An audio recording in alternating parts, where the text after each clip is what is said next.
What's going on, everybody? Welcome back to another episode of 30 Minutes of Hell podcast. I am your host, Brandon Baker, joined as always by Joey Jackson and Matt Jackson. We are brought to you by the Field of 68 Podcast Network. You can find us on Twitter, YouTube, Apple Music, or I'm sorry, Apple Podcasts under 30 Minutes of Hell. And we appreciate you guys tuning in to talk some Razorback basketball with us. A lot to talk about this week. The Hogs finished up their regular season with another 1-1 week. Had a really good game against LSU and a really good effort, what turned out to be a good game against Alabama that Arkansas ultimately lost in overtime. We'll get into some details shortly. And then after that, we're going to look a little bit into the SEC tournament and Arkansas's path forward because that's all there's left to play for at this point is, trying to put together that miracle run. And then to close out our show today, it's been a pretty disappointing season. We've had some negative conversations on this podcast. So we thought it would be a fun idea to look back at some of the best moments of this season, best individual moments, season-long trends, just a few different things that we're going to talk about that were positive takeaways before we move into the postseason. All right, so let's get right into it. Arkansas had one of their best games of the season against LSU earlier in the week. Just really an all-around team game.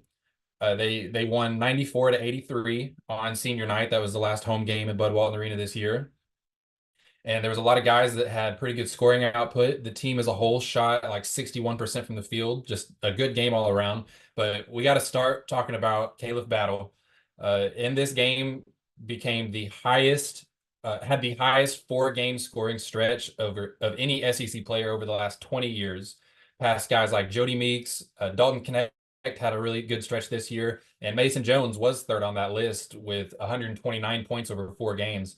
But Battle put up 141 points over a four-game stretch, ending with his 29 points against LSU. And I mean, my goodness, after struggling for much of the season, both as a team and Battle specifically, how crazy has this been? First of all, just that he's done it, but then how important has it been, for the team and their turnaround recently? Give me your thoughts on Battle. Yeah, man, Battle has been on an absolute tear. It's been amazing to watch. I love it for the Razorback team who has, like you said, faced a very tough season. And, regardless of how incredible he's been offensively, it has spilled over into other areas of his game. He's probably been, if not our leading rebounder, a top two rebounder on our team over the last 5 games, averaging a little over 6 rebounds a game. He's really giving the team motivation. It feels like he's that guy who he comes in and he hits big shots and he's yelling and he's got the passion in it, and it just gives the team energy as a whole. When we've said this, it's crazy because we've said this about so many players throughout the course of the year, but we've never had it all at once. We've got those guys who we say when he plays well, the team plays well. We saw it with Mark early on in the year. We've said it about Mitchell. We've said it about Davenport for stretches. We said it about Minifield a couple games, but we've never had it all come together for a stretch of time where we've got multiple guys where we're saying we're better because of them. And Battle for the last 5 games has been that guy, and it's just really a really positive light to this darker season. And really, to kind of sum up what you pretty much just said, is Battle has given our offense and our team the life we expected from them since Purdue. Since we played Purdue, and he just has helped our offense alone make a complete 180, going from not being able to score without an isolation from Tremont Mark to being able to score off of sets, off of fast breaks, off of all of these things. And I know most fans have kind of moved on, and it's sad that they've already moved on. I understand it, but he's given us life and he's playing every game like it's his last, and it's really great to watch. And taking it even a step further from how great his scoring output has been is his efficiency. Oh my gosh, the man hasn't taken more than, I don't think he's even taken 20 shots in this 4-game stretch, and he's shooting 50% or higher over the course of those 4 games. So that efficiency is just mind-blowing to me too. That from a guard at that point. Exactly, yeah. Which, I mean, given he's shooting 10 to 15 free throws a game, but golly, he's hitting every one of them. He's probably he really shooting is. 95% from the line. Yeah, and his ability to just get to the free throw line has been huge too. I mean, it Oh gives yeah. Arkansas a chance at easy points. It's putting opposing teams in foul trouble. I mean, it's what we've done so well. I think I have a stat in here that we'll touch on later, but Arkansas wins more games than they lose whenever they shoot more free throws than their opponent. And that's one of the few stats that you can look at from this season where they have a losing record and say that's a difference maker, where they win Hmm. more games than they've lost for this stat. Yep. Right. And just but like I said earlier, all around a great game for the whole team. A battle like we've been talking about, 29 points continues his crazy stretch of scoring. But I mean, like you had 61% from the field as a team, 82% from the free throw line as a team. Makai Mitchell goes for 19 and 8, which we kind of glossed over because Battle's been doing so well, and because that's almost become normal for Mitchell over the last 6, 7, 8 games, having such a big impact on the team like that. And then you have like Tremont Mark only takes 8 shot attempts in this game, but he still made his presence felt very much with 8 rebounds, 5 assists, a couple of blocks. He was doing a really good job of just keeping the ball moving and not hunting or forcing too many shots or too many looks. So just all around a really good game from Arkansas. It was an enjoyable game to watch. We haven't had a lot of those this year. Even in some wins, they weren't, they were stressful, giving up big leads, things like that. This was just, it was a good game from the Hogs. So that was really good to see earlier in the week on senior night. Then they turn it around, and I thought they were going to do it again against Alabama. They opened the game against Alabama this weekend on a huge run. We're playing so well. We're up 15 points in the first half. Ultimately lost in overtime after giving up that big lead, but still a much improved game from some of the things we've seen, especially in the first half. I really like how the ball was moving around. The offense looked pretty structured. All of this stuff looked really good in the first half of this game. You had several different guys scoring a lot of points. You had 22 points again for Battle, but you also had 18 points from Makai, 13 points from Tremont Mark, 12 points from Trevin Brazil. I mean, that's probably one of the most balanced scoring outputs we've seen in a long time. A lot of times we're seeing Mark go for 30 and Battle go for 20 or something like that. But the offense just looked good in the first half of this game. But like we've seen a few times this season, they went back to some ISO ball. They were making a little bit poorer decisions. Just some things really fell apart in the second half. And we've seen this even in wins. You look back to the Lipscomb game in North Little Rock. When the Hogs are up 20 points, and it comes down to a last second attempt from Lipscomb, and Arkansas ends up winning by 3. And even though they won that game, we left that game thinking that like it felt like a loss because they gave up such a big lead. And it's exactly what happened here, which a lot of credit to Alabama. They're a really good team. They took control of this game, but how frustrating is it that they keep giving up these leads? I felt like we had that game, that Arkansas had that in control, and Bama just kind of took over, and things didn't go well for the Hogs in the second half of that game. Yeah, Bama showed why they're one of, if not the best team in the SEC this year. They really they started slow, obviously, and then like the announcer said, they kind of realized, hey, we're fighting for a 2 seed in the tournament. We need to turn up the heat, and that's exactly what they did. They turned up the heat defensively. They started hitting shots. They went on runs, and I really think that the cause for us. I don't want to say blowing the lead because, yes, we gave up a big lead, but it didn't feel blown. It felt like Alabama just really turned up their energy and we could not move the ball against them. We did so well moving the ball in the first half. We got open looks, we got to our spots, we ran plays well, and then the second half comes around and Sears was dogging our guards. We just couldn't move the ball like we did in the first half, and we gave up open looks on the defensive side, and they hit shots. We can't do that in a game against a team with that much offensive firepower, and specifically late in the game. We made some decisions that I wasn't impressed by. I think Mitchell tried to force a few things. He made a couple decisions that I thought shouldn't have been made. Made a couple extra passes. Specifically, I'm thinking of which it ended up working out, but he had a wide open layup and he dished it to Mark, who was cutting in, which Mark got fouled. Mark hit both free throws, but it was a wide open layup. Like you can't, sometimes, it benefits to make the extra pass, sometimes it doesn't. And obviously I'm saying that it worked out, but it didn't always work out is what I'm trying to get to. And there were just some moments toward the end of that game that I felt our offensive decision making could have been a little better. Just overall poor late game management, I think, is what it comes down to just we collapsed on defense. We gave up quite a few perimeter shots. To be fair, Alabama was hitting, seemed like everything that was going up, and we had to come back and match them. But man, we just have to stay on a guy. I know there were a few that they didn't make, but they were just open. They were wide open. And that's just always a concern, and it has been throughout the entire season. This isn't anything new. It's just sad that it was in a game where we're like, oh man, maybe we can win it. Didn't matter whether we won it or not, but it still would have been nice going into the SEC tournament with a win. And the biggest thing I saw was just the poor execution on that last play of regulation.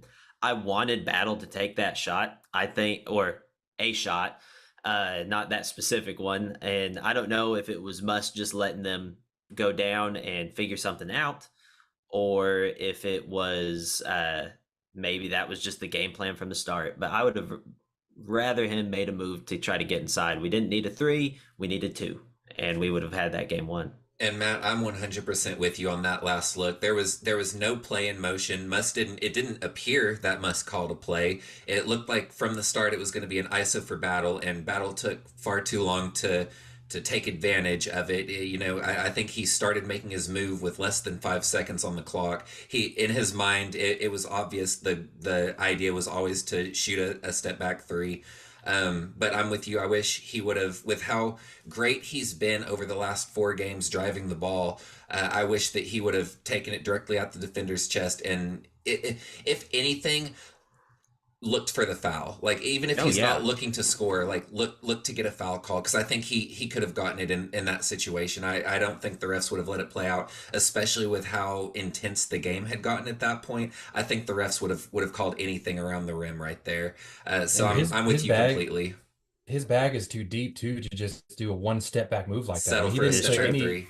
Yeah. And even if it is a jump shot that he's looking for, I agree it was too late. I think you got to start going like 8 seconds left. Give yourself a chance to make a move, maybe get an offensive rebound, something like that. But also, he's been really good this year on pull-up jump shots, mid-range jump shots. Getting the lane spin move back to where then you can hit a shot, get a little more creation or a little more separation on a move like that. Just he's done too many things so well for that to be the only move he hit with the game on the line, I thought. Give me a pick and roll with Mackay too, even, I mean, do something. Anything other than a one-on-one step back. Agreed. Yeah. But one other thing I wanted to talk about in this game too, we've talked about it a little bit the last podcast. Trevin Brazil coming back, we were all a little bit leery of what it was going to look like with him trying to re-enter the lineup.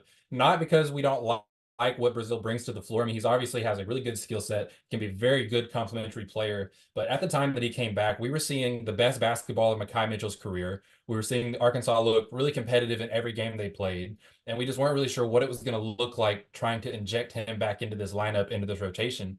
But he's really kind of started to really figure out what we've needed from him the whole time. He's starting to be more aggressive as an offensive rebounder. He's looking to cut without the ball. He's still looking to be a spot-up shooter, but not as often. I don't think he's fallen in love so much with taking so many contested threes. But even in this game, we saw him drive a couple times and pull up off the dribble and hit some really pretty mid-range jump shots. That's something that he's capable of doing, and we didn't see enough of it, I don't think, pre-injury, like before he got injured earlier this season. But he's looked really good. He had 10 first half points in this game, was a really big part of why Arkansas got out to a big lead early, finished the game with 12 points total. But it's nice to see him, like I said, kind of fitting back into the team the way that I think he was meant to fit. You know what I mean? He's not forcing things. He's playing aggressively towards the rim, but without always even having the ball in his hands, doing the little things where he can have a big impact without having to try too hard to make a big impact, if that makes sense. So what are your thoughts on Brazil and how good he's looked coming back into this lineup over these last couple of games? Brazil being a third option, I think, is the best thing that has happened to him. And I say third option, really, right now, he may even be the fourth option, just with how well Mackay's been playing.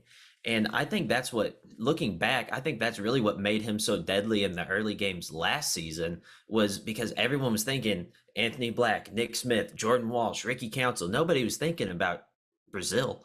And he would come out and shine in that moment because teams were not really game planning for him.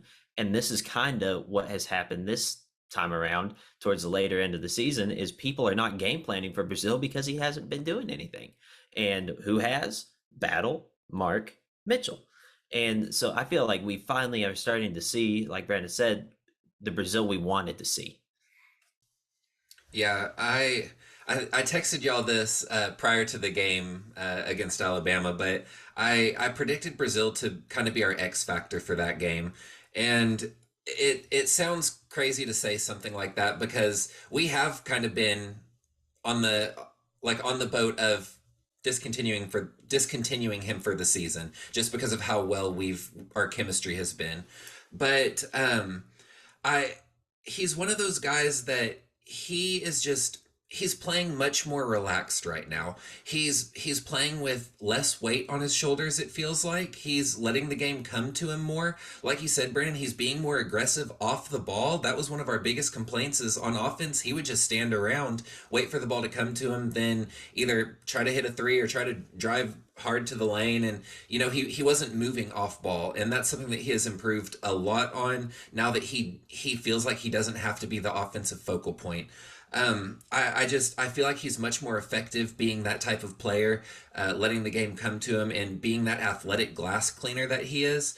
And if coming into the SEC tournament, I think that if he can come out and average 8 to 10 points per game, put up a couple, 8 to 10 rebounds a game, along with 2 to 3 blocks a game, I think that's a difference maker on this team. We don't need another guy to average 20 plus points. We have Mark, we've got Battle, who are both playing very well right now. We've got Mitchell, who's probably averaging 15 over the second half of the season, playing very well, playing very smart offensively. We don't need Brazil to be that guy to step up and be the leader of this team. He can take a back seat and be just that little insert piece that we need.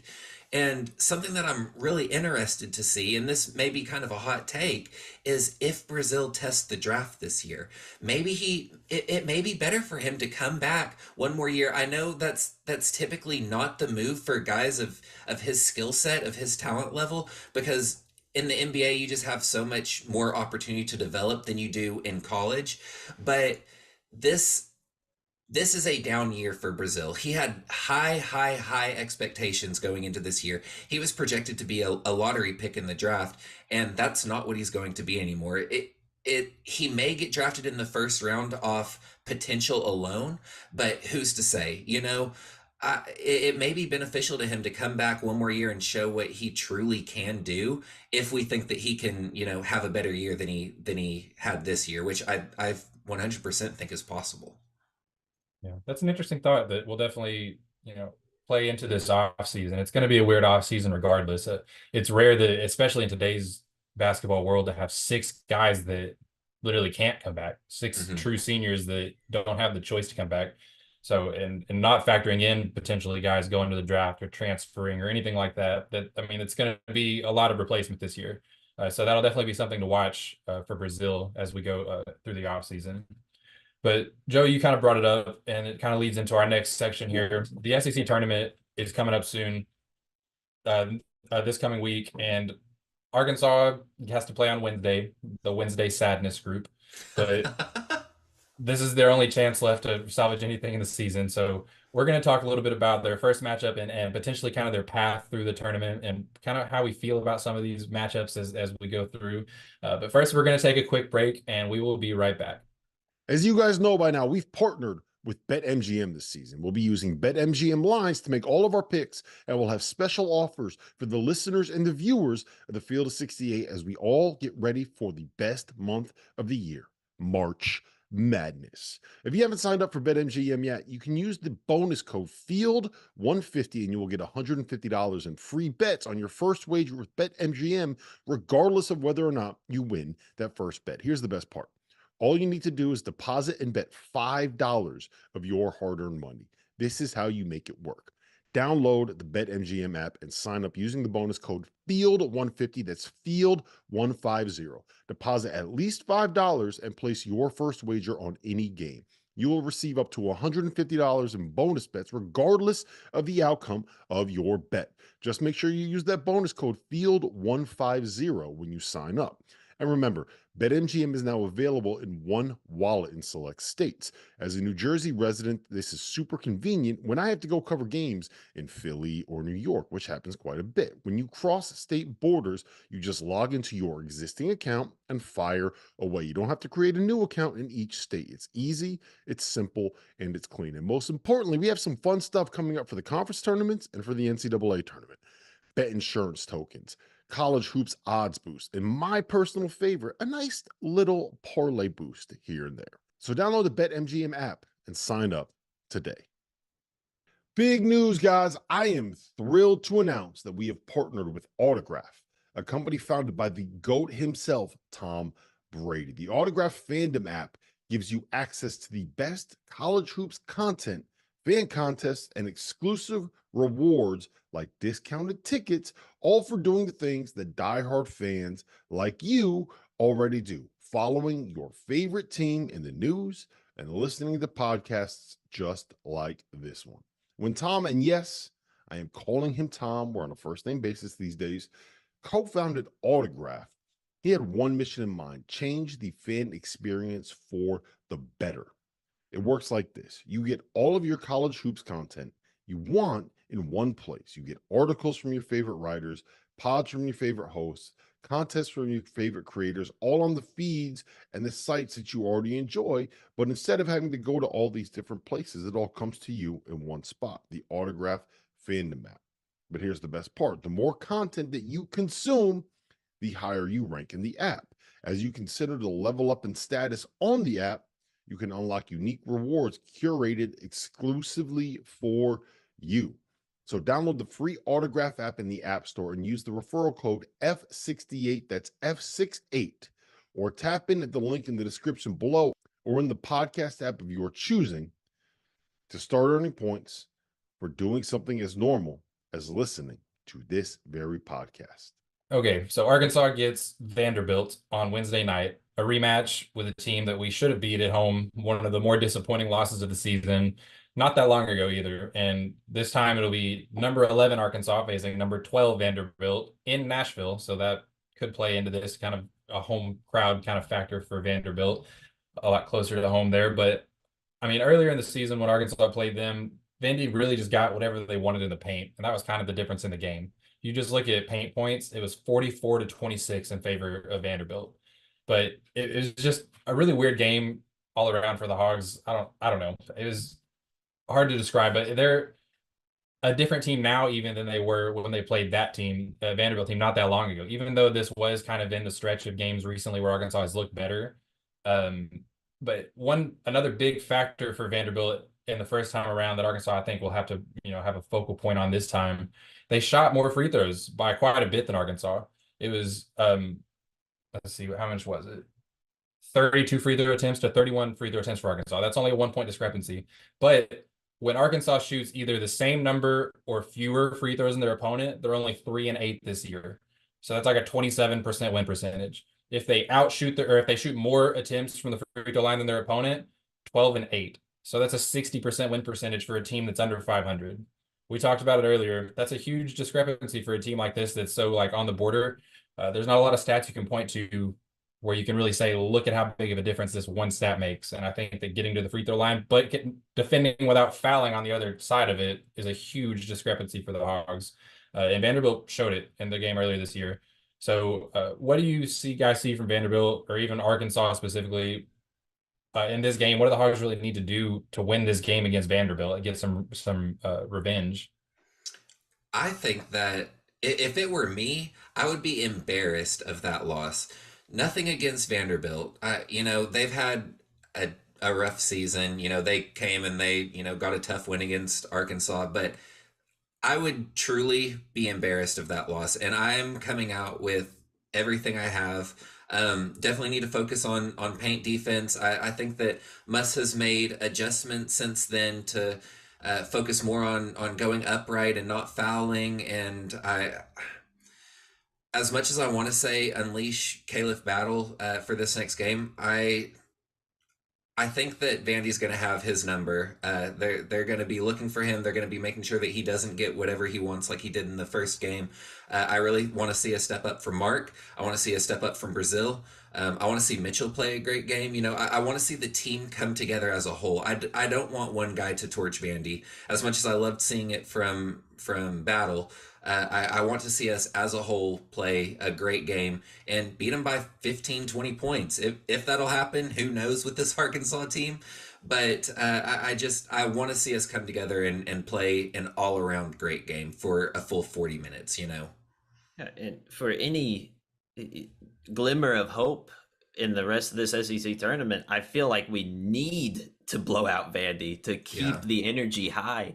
And like you said, we need to see a game from Mitchell because Mitchell did not do anything against them a few games back. He looked lazy in that game. I think I texted y'all and said Mitchell does not look like he has been the last few games.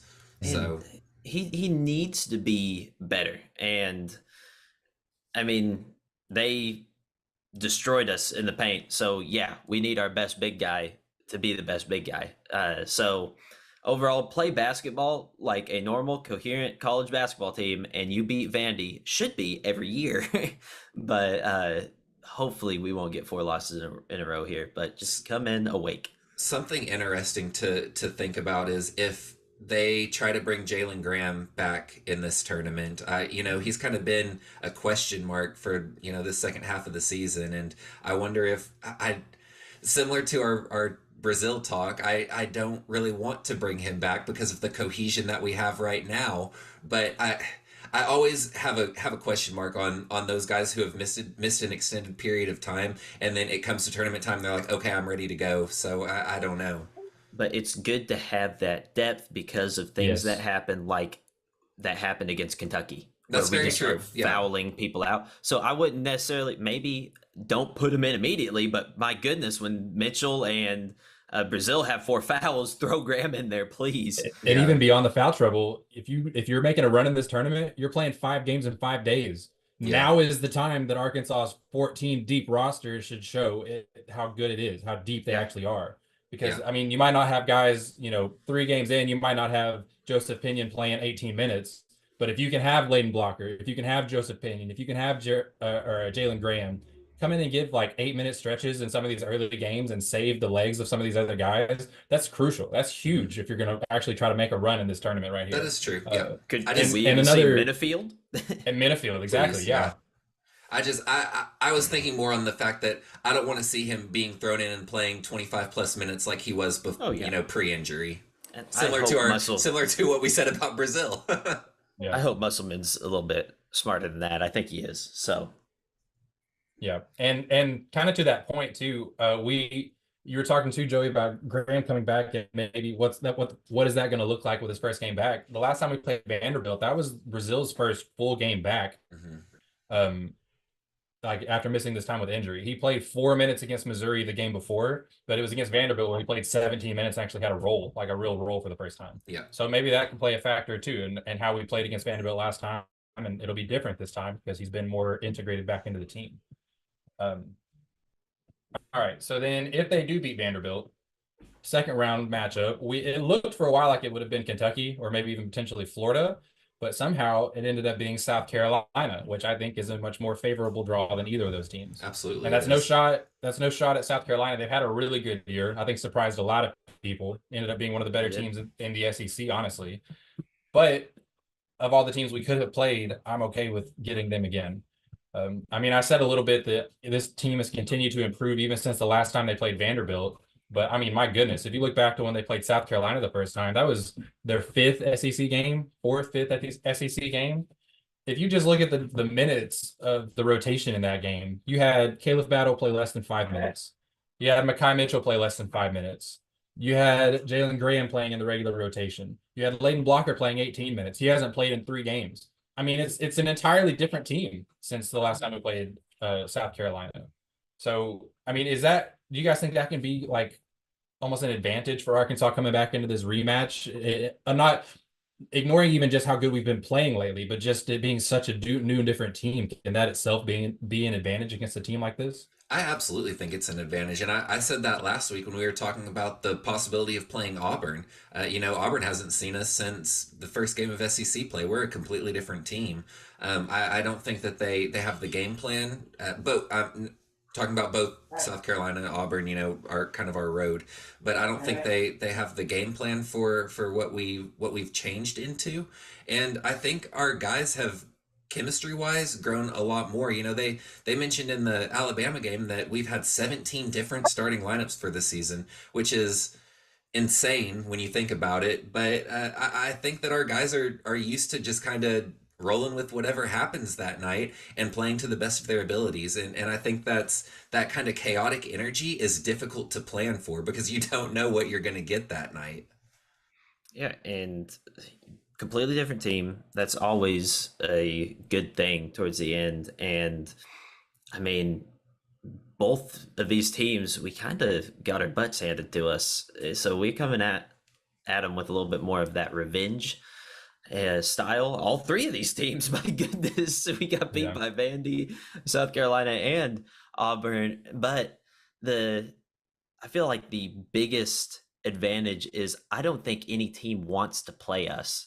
I think they do realize that we're a different team. They do realize that we are a better team, and they are a little bit nervous.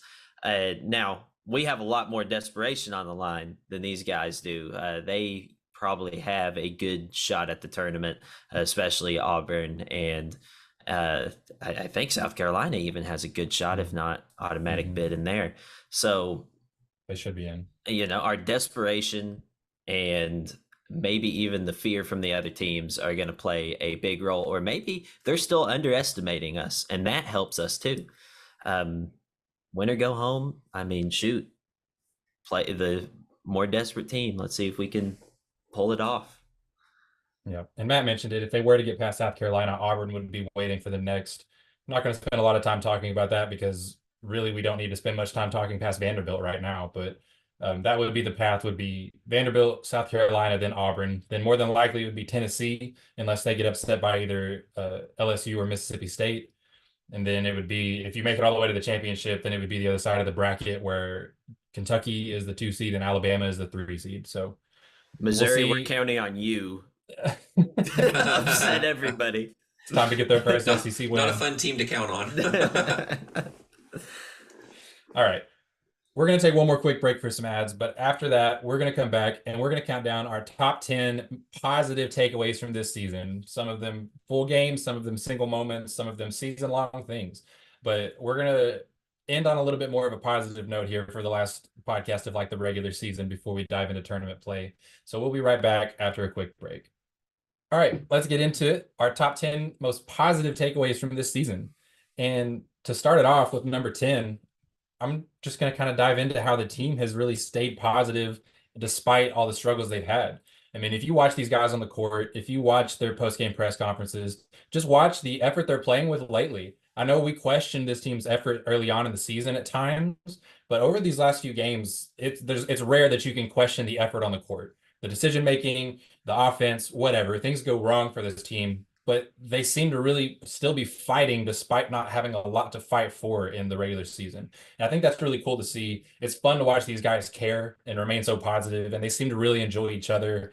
And so just kind of starting off on a positive note here on our positivity top 10 list, I think that's really cool to see that they're all still kind of connected like that and still giving their all, even with not a lot left going on in the regular season. And at number 9, we went with Chandler Lawson's poster against LSU. I mean, what a shock. You didn't expect to get a poster from Chandler Lawson, but my goodness, that was just a phenomenal part of a phenomenal game overall. Yeah. And I love seeing some highlights like that. That's what we wanted from this team anyway. And the bench reaction to that one was a lot of fun too. You saw those guys go crazy. Yes. Coming in at number 8, I've got Minifield's 34 points. I know it was pre-SEC play. Brandon and I were both at that game. It was cool because he was pretty fresh coming into the team for the first time, and coming out and dropping 34 in an offensive showcase it was pretty impressive and fun to watch overall. Yeah, absolutely. That was a fun game to be a part of. Number seven, we're just going with Leighton Blocker in general. How much fun he was to watch this year. I wish that we could have seen a little bit more consistent role for him, more consistent minutes. But watching him, it's rare that you get a player that it's more fun to watch them play defense than it is to watch them play offense. And Blocker is absolutely one of those guys. I mean, just watching the energy and the effort with which he played, Arkansas kid, homegrown, and it was just really fun to watch him take the court and watch him hound guys, man, and watch him, mean mug opponents after he makes big defensive plays and stuff. He was a bright spot, I think, a lot of times for this team, both in individual games and just kind of on the season as a whole. He was fun to watch. Yeah, Blocker's an exciting kid, and I hope we see him for the foreseeable future in an Arkansas jersey. But even more exciting, I thought, is some of the growth from a few of our guys. We had guys come in like Ellis and Davenport specifically, who they were they were kind of a question mark to the team. We thought, bringing in Ellis from Louisville, one of the best scorers that we saw last year, he was going to be our guy, and then he came in kind of meh. And over, in the second half of the season, both those guys, Ellis and Davenport, have had phenomenal showings. They've kind of been anchor spots of consistency, which was something we were kind of shocked about, especially with how Ellis had played in the first half of the season. But Ellis has changed his game and become kind of our point guard, which none of us expected. And Davenport's just a consistent shooter. He plays hard, an energy guy, plays well defensively. The growth of those two guys in particular has been super fun to watch. And at our halfway point, at number 5, we have beating Purdue. And I know it was just an exhibition, but my goodness, that was a game. That was a phenomenal game.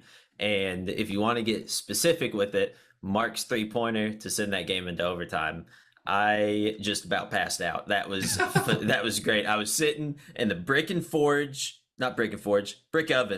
oven parking lot in Russellville, watching that game, waiting on a friend to meet me there, and I was going crazy in my car. It was phenomenal.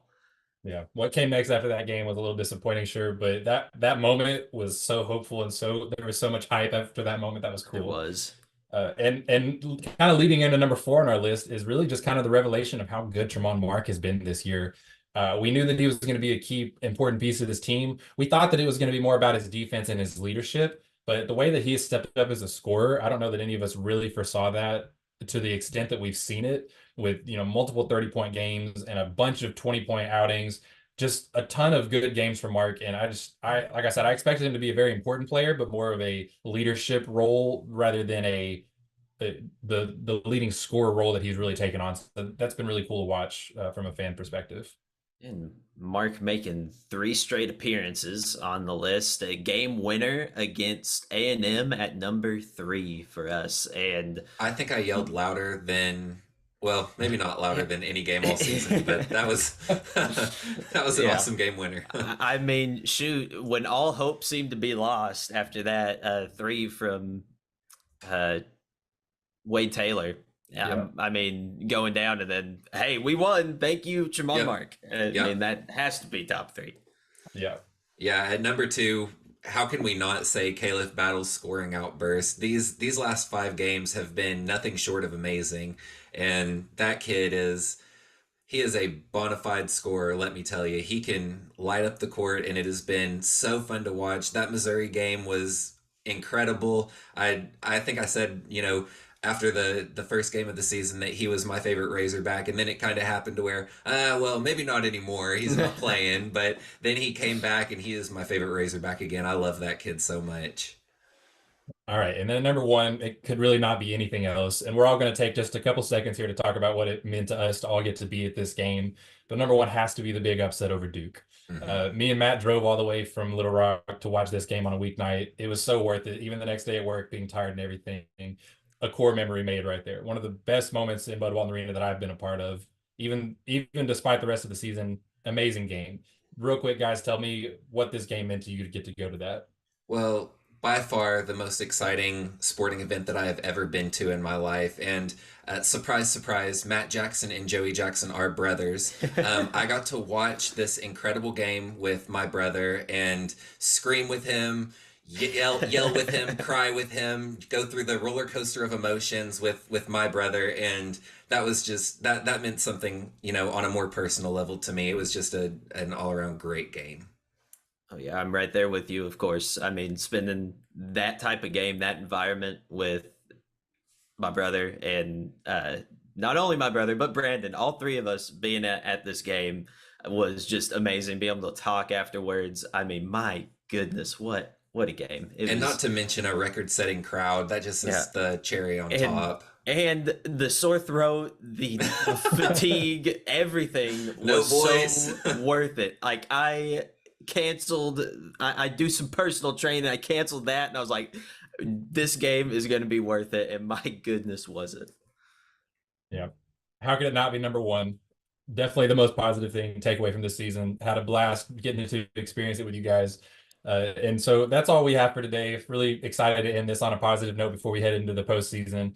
Hopefully the Hawks can make some noise in the SEC tournament. But for now, that's all we have to talk about this week. We appreciate you guys tuning in to talk some Razorback hoops with us. Reminder, we are brought to you by the Field of 68 Podcast Network. You can find us on YouTube, Twitter, Apple Podcasts under 30 Minutes of Hell. I've been your host, Brandon Baker, joined by Joey Jackson and Matt Jackson, the Jackson brothers. And as always, go Hogs.